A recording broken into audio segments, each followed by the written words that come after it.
اعوذ باللہ من الشیطان الرجیم بسم اللہ الرحمن الرحیم۔ کسی مومن کا یہ کام نہیں ہے کہ دوسرے مومن کو قتل کرے الا یہ کہ اس سے چوک ہو جائے۔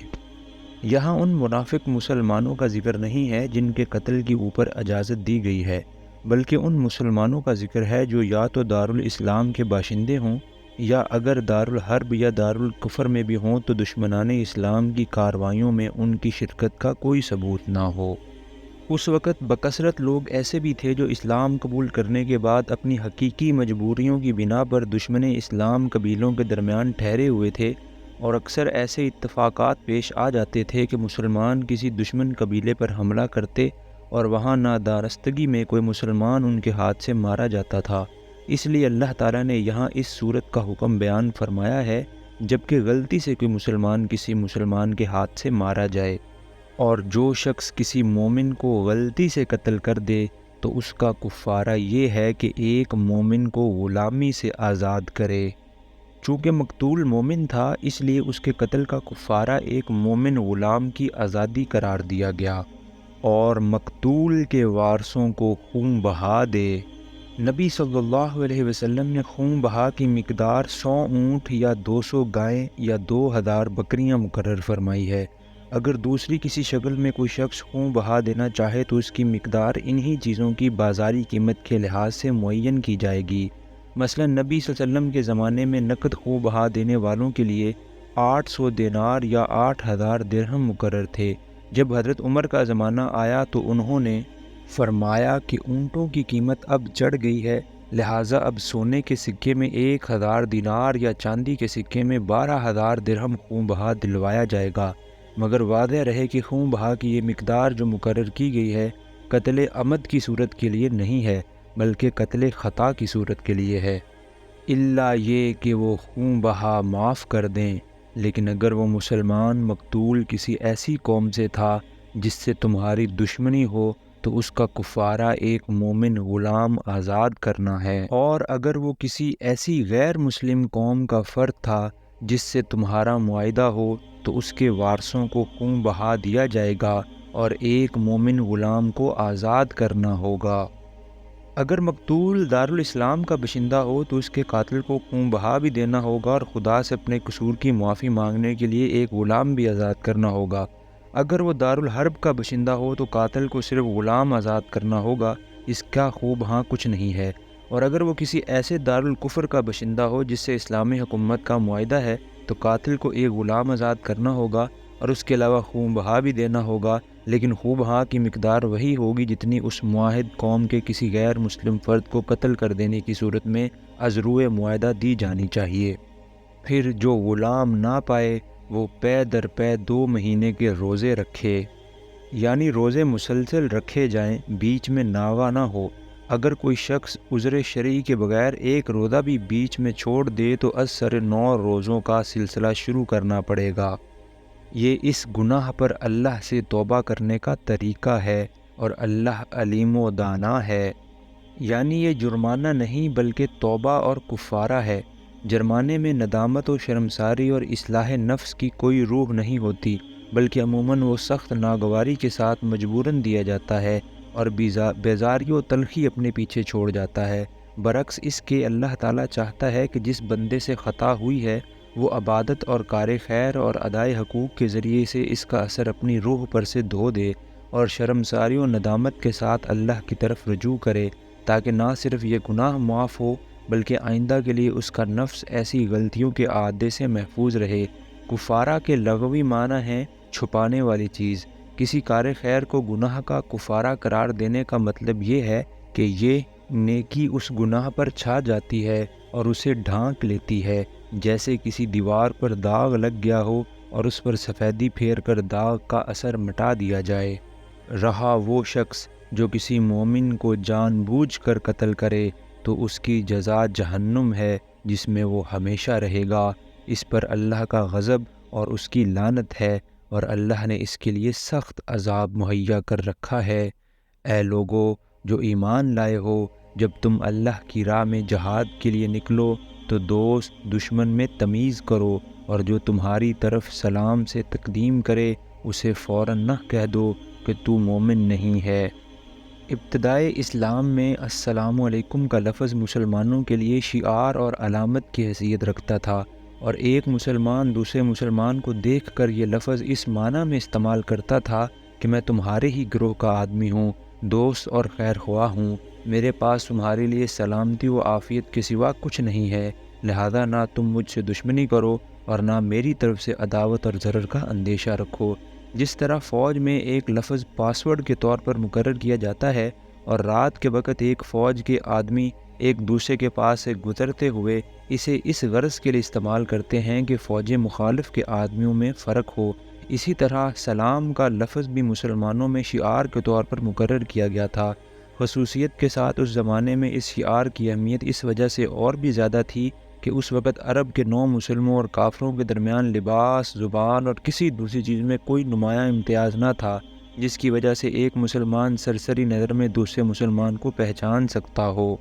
لیکن لڑائیوں کے موقع پر ایک پیچیدگی یہ پیش آتی تھی کہ مسلمان جب کسی دشمن گروہ پر حملہ کرتے اور وہاں کوئی مسلمان اس لپیٹ میں آ جاتا تو وہ حملہ آور مسلمانوں کو یہ بتانے کے لیے کہ وہ بھی ان کا دینی بھائی ہے، السلام علیکم یا لا الہ الا اللہ پکارتا تھا، مگر مسلمانوں کو اس پر یہ شبہ ہوتا تھا کہ یہ کوئی کافر ہے جو محض جان بچانے کے لیے حیلہ کر رہا ہے، اس لیے بسا اوقات وہ اسے قتل کر بیٹھتے تھے اور اس کی چیزیں غنیمت کے طور پر لوٹ لیتے تھے۔ نبی صلی اللہ علیہ وسلم نے ایسے ہر موقع پر نہایت سختی کے ساتھ سرزنش فرمائی، مگر اس قسم کے واقعات برابر پیش آتے رہے۔ آخرکار اللہ تعالیٰ نے قرآن مجید میں اس پیچیدگی کو حل کیا۔ آیت کا منشا یہ ہے کہ جو شخص اپنے آپ کو مسلمان کی حیثیت سے پیش کر رہا ہے، اس کے متعلق تمہیں سرسری طور پر یہ فیصلہ کر دینے کا حق نہیں ہے کہ وہ محض جان بچانے کے لیے جھوٹ بول رہا ہے۔ ہو سکتا ہے کہ وہ سچا ہو اور ہو سکتا ہے کہ جھوٹا ہو۔ حقیقت تو تحقیق ہی سے معلوم ہو سکتی ہے۔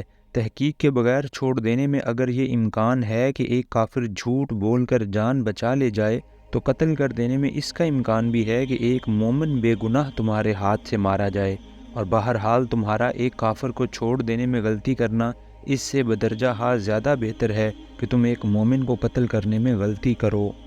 اگر تم دنیاوی فائدہ چاہتے ہو تو اللہ کے پاس تمہارے لیے بہت سے اموال غنیمت ہیں، آخر اسی حالت میں تم خود بھی تو اس سے پہلے مبتلا رہ چکے ہو، پھر اللہ نے تم پر احسان کیا، لہٰذا تحقیق سے کام لو، جو کچھ تم کرتے ہو اللہ اس سے باخبر ہے۔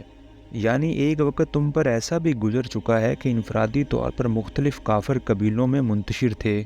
اپنے اسلام کو ظلم و ستم کے خوف سے چھپانے پر مجبور تھے، اور تمہارے پاس ایمان کے زبانی اقرار کے سوا اپنے ایمان کا کوئی ثبوت موجود نہ تھا۔ اب یہ اللہ کا احسان ہے کہ اس نے تم کو اجتماعی زندگی عطا کی اور تم اس قابل ہوئے کہ کفار کے مقابلے میں اسلام کا جھنڈا بلند کرنے اٹھے ہو۔ اس احسان کا یہ کوئی صحیح شکریہ نہیں ہے کہ جو مسلمان ابھی پہلی حالت میں مبتلا ہیں ان کے ساتھ تم نرمی اور رعایت سے کام نہ لو۔ مسلمانوں میں سے وہ لوگ جو کسی معذوری کے بغیر گھر بیٹھے رہتے ہیں اور وہ جو اللہ کی راہ میں جان و مال سے جہاد کرتے ہیں، دونوں کی حیثیت یکساں نہیں ہے۔ اللہ نے بیٹھنے والوں کی بنسبت جان و مال سے جہاد کرنے والوں کا درجہ بڑا رکھا ہے، اگرچہ ہر ایک کے لیے اللہ نے بھلائی ہی کا وعدہ فرمایا ہے، مگر اس کے ہاں مجاہدوں کی خدمات کا معاوضہ بیٹھنے والوں سے بہت زیادہ ہے۔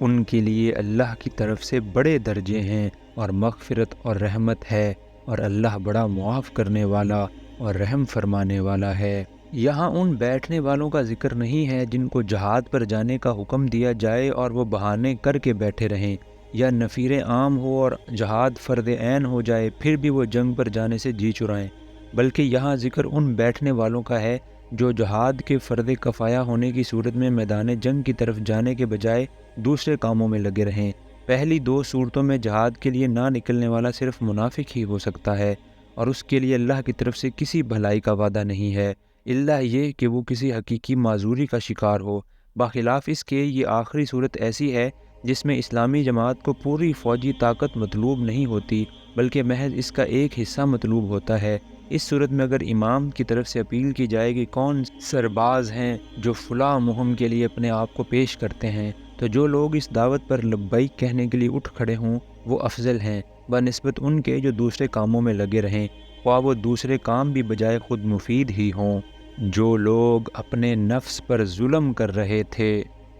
مراد وہ لوگ ہیں جو اسلام قبول کرنے کے بعد بھی ابھی تک بلا کسی مجبوری و معذوری کے اپنی کافر قوم ہی کے درمیان مقیم تھے اور نیم مسلمانوں اور نیم کافرانہ زندگی بسر کرنے پر راضی تھے۔ درا حالانکہ ایک دارالاسلام مہیا ہو چکا تھا جس کی طرف ہجرت کر کے اپنے دین و اعتقاد کی مطابق پوری اسلامی زندگی بسر کرنا ان کے لیے ممکن ہو گیا تھا۔ یہی ان کا اپنے نفس پر ظلم تھا، کیونکہ ان کو پوری اسلامی زندگی کے مقابلے میں اس نیم کفر و نیم اسلام پر جس چیز نے مطمئن کر رکھا تھا وہ کوئی واقعہ مجبوری نہ تھی، بلکہ محض اپنے نفس کے عیش اور اپنے خاندان، اپنی جائیداد و املاک اور اپنی دنیاوی مفاد کی محبت تھی جسے انہوں نے اپنے دین پر ترجیح دی تھی۔ ان کی روحیں جب فرشتوں نے قبض کیں تو ان سے پوچھا کہ یہ تم کس حال میں مبتلا تھے؟ انہوں نے جواب دیا کہ ہم زمین میں کمزور و مجبور تھے۔ فرشتوں نے کہا، کیا خدا کی زمین وسیع نہ تھی کہ تم اس میں ہجرت کرتے؟ یعنی جب ایک جگہ خدا کے باغیوں کا غلبہ تھا اور خدا کے قانون شرعی پر عمل کرنا ممکن نہ تھا تو وہاں رہنا کیا ضروری تھا؟ کیوں نہ اس جگہ کو چھوڑ کر کسی ایسی سرزمین کی طرف منتقل ہو گئے جہاں قانون الہی کی پیروی ممکن ہوتی؟ یہ وہ لوگ ہیں جن کا ٹھکانہ جہنم ہے، اور وہ بڑا ہی برا ٹھکانہ ہے۔ ہاں، جو مرد، عورتیں اور بچے واقعی بے بس ہیں اور نکلنے کا کوئی راستہ اور ذریعہ نہیں پاتے، بعید نہیں کہ اللہ انہیں معاف کر دے۔ اللہ بڑا معاف کرنے والا اور درگزر فرمانے والا ہے۔ جو کوئی اللہ کی راہ میں ہجرت کرے گا وہ زمین میں پناہ لینے کے لیے بہت جگہ اور بسر و اوقات کے لیے بڑی گنجائش پائے گا، اور جو اپنے گھر سے اللہ اور رسول کی طرف ہجرت کے لیے نکلے پھر راستے ہی میں اسے موت آ جائے، اس کا اجر اللہ کے ذمے واجب ہو گیا۔ اللہ بہت بخشش فرمانے والا اور رحیم ہے۔ یہاں یہ بات سمجھ لینی چاہیے کہ جو شخص اللہ کے دین پر ایمان لایا ہو اس کے لیے نظام کفر کے تحت زندگی بسر کرنا صرف دو ہی صورتوں میں جائز ہو سکتا ہے۔ ایک یہ کہ وہ اسلام کو اس سرزمین میں غالب کرنے اور نظام کفر کو نظام اسلام میں تبدیل کرنے کی جد و جہد کرتا رہے، جس طرح انبیاء علیہم السلام اور ان کے ابتدائی پیرو کرتے رہے ہیں۔ دوسرا یہ کہ وہ در حقیقت وہاں سے نکلنے کی کوئی راہ نہ پاتا ہو اور سخت نفرت و بیزاری کے ساتھ وہاں مجبورانہ قیام رکھتا ہو۔ ان دو صورتوں کے سوا ہر صورت میں دارالکفر کا قیام ایک مستقل معصیت ہے، اور اس معصیت کے لیے یہ عذر کوئی بہت وزنی عذر نہیں ہے کہ ہم دنیا میں کوئی ایسا دارالاسلام پاتے ہی نہیں ہیں جہاں ہم ہجرت کر کے جا سکیں۔ اگر کوئی دارالاسلام موجود نہیں ہے تو کیا خدا کی زمین میں کوئی پہاڑ یا کوئی جنگل بھی ایسا نہیں ہے جہاں آدمی درختوں کے پتے کھا کر اور بکریوں کا دودھ پی کر گزر کر سکتا ہو اور احکام کفر کی اطاعت سے بچا رہے؟ بعض لوگوں کو ایک حدیث سے غلط فہمی ہوئی ہے جس میں ارشاد ہوا ہے کہ یعنی فتح مکہ کے بعد اب ہجرت نہیں ہے، حالانکہ دراصل یہ حدیث کوئی دائمی حکم نہیں ہے، بلکہ صرف اس وقت کے حالات میں اہل عرب سے ایسا فرمایا گیا تھا جب تک عرب کا بیشتر حصہ دارالکفر و دارالحرب تھا اور صرف مدینہ و اطراف مدینہ میں اسلامی احکام جاری ہو رہے تھے۔ مسلمانوں کے لیے تاکیدی حکم تھا کہ ہر طرف سے سمٹ کر دارالاسلام میں آ جائیں، مگر جب فتح مکہ کے بعد عرب میں کفر کا زور ٹوٹ گیا اور قریب قریب پورا ملک اسلام کے زیر نگیں آ گیا تو نبی کرم صلی اللہ علیہ وسلم نے فرمایا کہ اب ہجرت کی حاجت باقی نہیں رہی ہے۔ اس سے یہ مراد ہرگز نہ تھی کہ تمام دنیا کے مسلمانوں کے لیے تمام حالات میں قیامت تک کے لیے ہجرت کی فرضیت منسوخ ہو گئی ہے۔ صدق اللہ العظیم۔